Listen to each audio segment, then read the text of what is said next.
Next हमारा जो topic है वो है steps to construct a triple T diagram. अब ट्रिपल टी डायग्राम तो समझ में आ गया आपको, लेकिन ये बनाया कैसे जाता है, कैसे कंस्ट्रक्ट किया जाता है। इसको बनाने के लिए हमारे पास दो स्टेप्स यहाँ पे लिखे हुए हैं। इन दो स्टेप से आपको चीज क्लियर होगी कैसे हम ट्रिपल टी डायग्राम को बनाते हैं।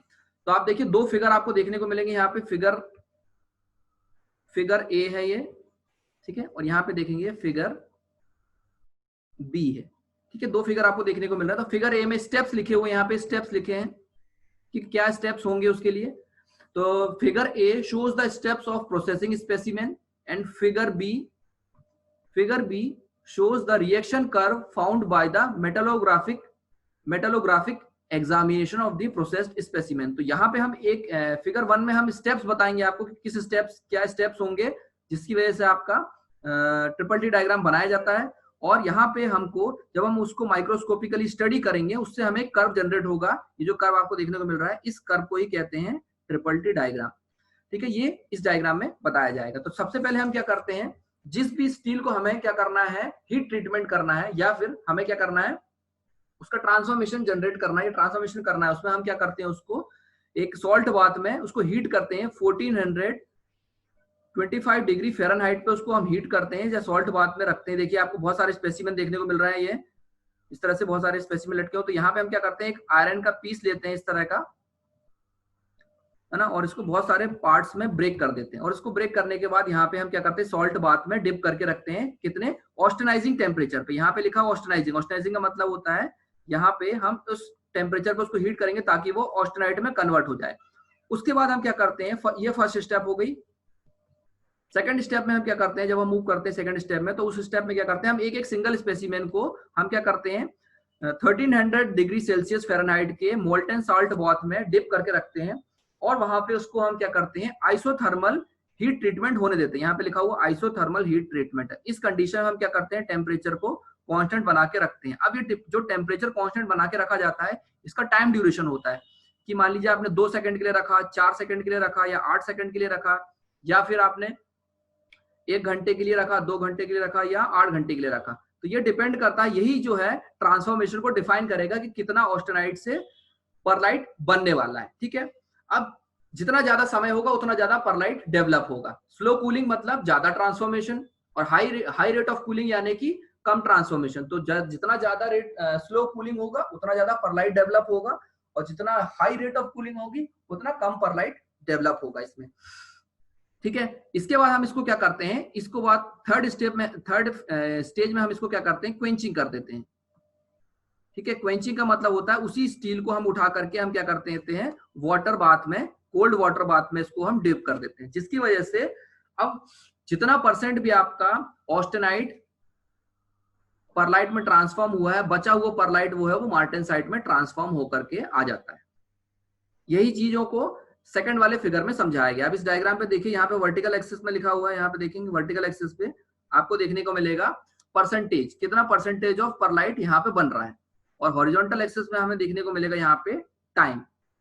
अब टाइम जो है ड्यूरिंग, देखिए मिनट्स में भी लिखा हुआ है, ये जो यहाँ पे मिनट में लिखा हुआ है, और इसके बाद ये आवर्स में लिखा हुआ है, कितने घंटे में हो रहा है या कितने मिनट्स में हो रहा है, ठीक है। तो आपको कर्व देखने को मिलेगा, यहाँ से कर्व स्टार्ट होता है और इस तरह से ये मूव करता है, ऊपर एस के शेप का बना हुआ है, इसलिए यहाँ पे इसका नाम जो है एस कर्व भी बोला गया। कई बार एस कर्व, कई बार सी कर्व, है ना, बेंस कर्व, ये अलग अलग नाम जो है इनको दिए गए हैं, या आइसोथर्मल ट्रांसफॉर्मेशन कर्व, ये सारे हमने देख लिए पहले।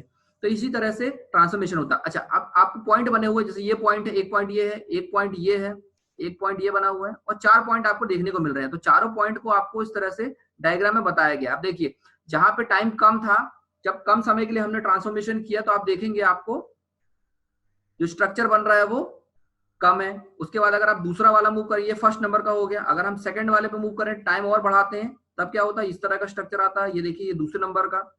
तो जैसे ही आपने टाइम पीरियड बढ़ा दिया, यहाँ पे 4 मिनट था, फिर उसने आप क्या किया, 15 मिनट कर दिया, तो ये ट्रांसफॉर्मेशन और बढ़ गया इसमें। फिर आप थर्ड वाले में देखिए, यहाँ पे हम इस तरह से मूव करेंगे, तो ये थर्ड दिख रहा है, इसमें आपका ट्रांसफॉर्मेशन और बढ़ गया, ठीक है। ये सारे माइक्रोस्कोपिक व्यूज हैं, माइक्रोस्कोप से देखे गए व्यूज हैं ये, जिससे हम स्टडी कर लेते हैं कि कितना परसेंटेज ट्रांसफॉर्मेशन हुआ है।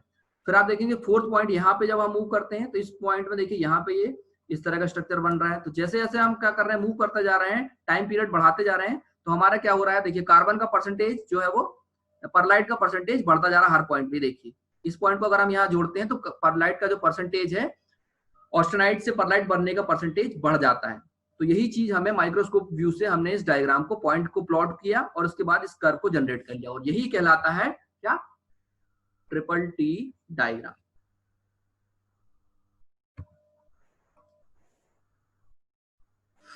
अब देखिए स्टेप्स लिखे हुए इसमें कि किस तरह से क्या स्टेप्स होंगे उसको बनाने के लिए, है ना।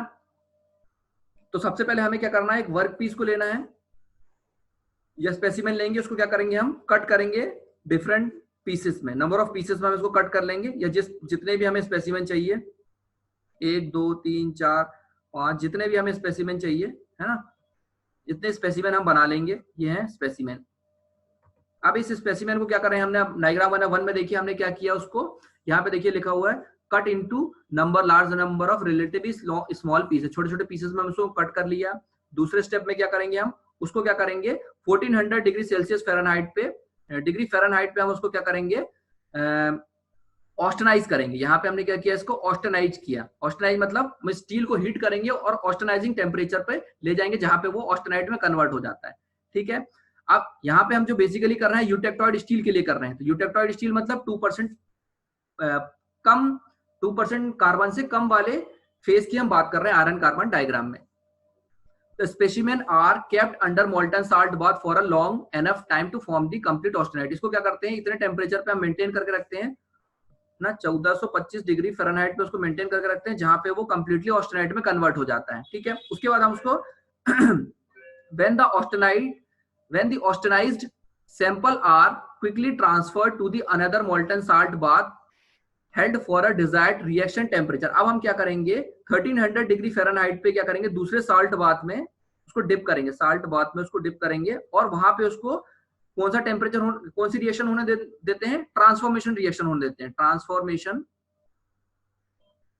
ट्रांसफॉर्मेशन रिएक्शन वहां पे हम उसको होने देते हैं, जिसकी वजह से क्या होता है, ऑस्टेनाइट से परलाइट में वो ट्रांसफॉर्म होता है, ठीक है। अब सेकंड वाले जो फेस है या सेकंड वाला जो कंडीशन है जहां पे 1300 डिग्री फ़ारेनहाइट पे हम उसको रखते हैं, जहां पे वो ऑस्टेनाइट से परलाइट में ट्रांसफॉर्म होता जाता है, जैसे जैसे ट्रांसफॉर्म होता जाता है।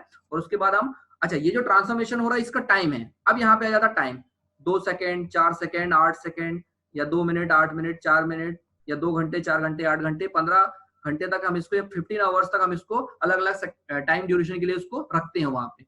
After the given specimen has been allowed to react isothermally for a certain time, it is quenched to the cold water ice brine। इसका मतलब हम इसको इतने समय के बाद, ट्रांसफॉर्मेशन होने के बाद हम क्या करते हैं, कुछ ट्रांसफॉर्मेशन के बाद हम उसको क्या कर देते हैं, सेकंड थर्ड वाले कंटेनर में क्वेंचिंग कर देते हैं, जहां पे वो क्या हो जाता है, बचा हुआ परलाइट है, मान लीजिए अगर 75% परलाइट बन गया ये, तो 25% जो परलाइट रहेगा वो मार्टेनसाइट में ट्रांसफॉर्म हो जाता है, ठीक है। 75 अगर मान लीजिए कुछ टाइम ड्यूरेशन के लिए हमने उसको हीट किया और उसके बाद उसको छोड़ दिया, तो वो लास्ट स्टेज में क्वेंचिंग के वक्त परलाइट से वो बचा हुआ ऑस्टेनाइट जो रहता है मार्टेनसाइट में कन्वर्ट हो जाता है। यहाँ पे वही स्टेप्स लिखे हुए हैं कि हम अलग अलग ड्यूरेशन के लिए उसको क्या करते हैं, 2 सेकंड्स के लिए, 4 सेकंड्स के लिए, 8 सेकंड्स के लिए, या 15 आवर्स तक हम उसको क्या करते हैं, अप टू 15 आवर्स तक उसको हीट करते हैं या टेम्परेचर कांस्टेंट पे ट्रांसफॉर्मेशन करते हैं, किसका, ऑस्टेनाइट टू परलाइट। यहाँ पे सारी चीज वही लिखी हुई है। As the specimen quenched in the water, the isothermal reaction stops and the heat treatment by causing the remaining untransformed austenite to change to martensite. यहाँ पे लिखा जैसे आप क्वेंचिंग करते हो तो क्वेंचिंग होने से क्या होता है, आपका जो आइसोथर्मल रिएक्शन स्टॉप हो जाती है, और आइसोथर्मल रिएक्शन स्टॉप होने के बाद जो बचा हुआ ऑस्टेनाइट होता है वो किस में कन्वर्ट हो जाता है, मार्टेनसाइट में कन्वर्ट हो जाता है। लास्ट स्टेप देखिए यहाँ पे लिखा हुआ है, in the microstructure shown in the figure B both the pearlite and the martensite. यहाँ पे जो आपको डायग्राम में हमने देखा था, जो भी ब्लैक वाला हिस्सा था, ठीक है, ब्लैक वाला हिस्सा जो है वो है परलाइट, ठीक है, और जो व्हाइट वाला हिस्सा है, ये व्हाइट पार्ट है, वो कौन सा है, मार्टेनसाइट है, ठीक है। तो उस डायग्राम से आपको समझ में आ रहा है कि कितने परसेंटेज जैसे जैसे टाइम बढ़ाते जा रहे हैं तो ब्लैक और व्हाइट का जो प्रोपोर्शन है वो चेंज होता जाता है। Pearlite is the result of the isothermal heat treatment and it the amount depend upon the time permitted for the isothermal reaction, ठीक है। तो जो भी हमारा परलाइट बन रहा है ये किसकी वजह से बन रहा है, टेम्परेचर कांस्टेंट या आइसोथर्मल ट्रांसफॉर्मेशन की वजह से बन रहा है। सेकंड वाले स्टेज की बात कर रहे हैं हम यहाँ पे, 1300 डिग्री फ़ारेनहाइट पे उसको हम क्या करते हैं, ऑस्टेनाइजेशन के लिए ट्रांसफॉर्मेशन के लिए छोड़ देते हैं। तो यहाँ पे ऑस्टेनाइट से वो परलाइट में कन्वर्ट होता है और ये व्हाइट स्ट्रक्चर में ट्रांसफॉर्म होता है। जबकि martensite is the result of the water quenching of the specimen after the isothermal reaction हो जाता है। जैसे आइसोथर्मल रिएक्शन कंप्लीट होती है उसके बाद हम उसको क्या करते हैं, निकाल करके सॉल्ट बाथ में क्वेंच करते हैं। जैसे आप उसको क्वेंचिंग करोगे तब क्या होगा, बचा हुआ ऑस्टेनाइट किस में कन्वर्ट हो जाएगा, ये बचा हुआ ऑस्टेनाइट कन्वर्ट होगा मार्टेनसाइट में। क्योंकि बचा हुआ ऑस्टेनाइट परलाइट तो बन नहीं पाया, तो वहां पे हम उसको क्या कर देते हैं, उसको हम जैसे क्वेंचिंग करते हैं तो आइसोथर्मल ट्रांसफॉर्मेशन कंप्लीट हो जाता है, खत्म हो जाता है और आपका टेम्परेचर जो एकदम से ड्रॉप होता है। क्योंकि क्वेंचिंग करना मतलब जैसे आपने हाई टेम्परेचर से उसको लोअर टेम्परेचर पे ले जाते हैं तो वहां पे ऑस्टेनाइट जो रहता है वो किसमें ट्रांसफॉर्म हो जाता है, वो मार्टेनसाइट में ट्रांसफॉर्म हो जाता है। अब जो परलाइट का ट्रांसफॉर्मेशन और मार्टेनसाइट का ट्रांसफॉर्मेशन दोनों डिपेंड करता है रेट ऑफ कूलिंग पे। रेट ऑफ कूलिंग, कितना देर हम उसको कूल करते हैं या ट्रांसफॉर्म करते हैं कांस्टेंट टेम्परेचर पे। सेकंड वाले फेज की बात करें, when the large number of specimen isothermally reacted varying time period for a varying time period are metallographically examined, the result is the reaction curve. जैसे हम क्या करेंगे, 1 नंबर का स्पेसिमेन, 2 नंबर का स्पेसिमेन, 3, ऐसे करके हम बहुत सारे स्पेसिमेन लेते जाएंगे और उसको क्या करेंगे, 1 सेकेंड, 2 सेकेंड या 4 मिनट, 8 मिनट या फिर 15 घंटे तक हम क्या करेंगे, उसको हीट ट्रीटमेंट करते जाएंगे और उसके बाद हम उसका पॉइंट डिसाइड करेंगे कर्व में। हमारे जो हमारा ग्राफ है उस ग्राफ में हम पॉइंट डिसाइड करते जाएंगे, उस ग्राफ में उस पॉइंट को जोड़ने के बाद हमें जो कर्व मिलेगा वो क्या कहलाएगा, रिएक्शन कर्व कहलाएगा या ट्रिपल टी डायग्राम वही कहलाने वाला है।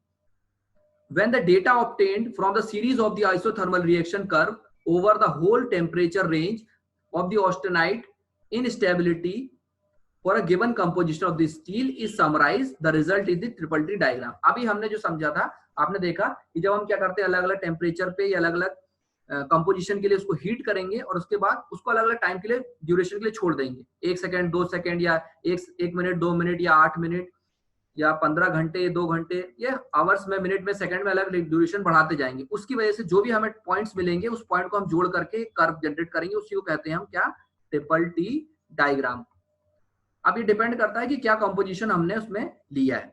अब ऑस्टेनाइट स्टील की वजह से, स्टील की बात करते हैं, यूटेक्टॉइड स्टील की बात करते हैं, यूटेक्टॉइड स्टील भी रहता है बहुत सारे अलग अलग 0.8 से लेकर के 2% कार्बन तक का होता है। 0.8 से लेकर 2% तक में अलग अलग हम फेस में स्टडीज को कर सकते हैं। तो यहाँ पे ये कंप्लीट हो गया आपका ट्रिपल टी डायग्राम का स्टेप्स कैसे बनाते हैं। अब हम क्या करेंगे, यहाँ पे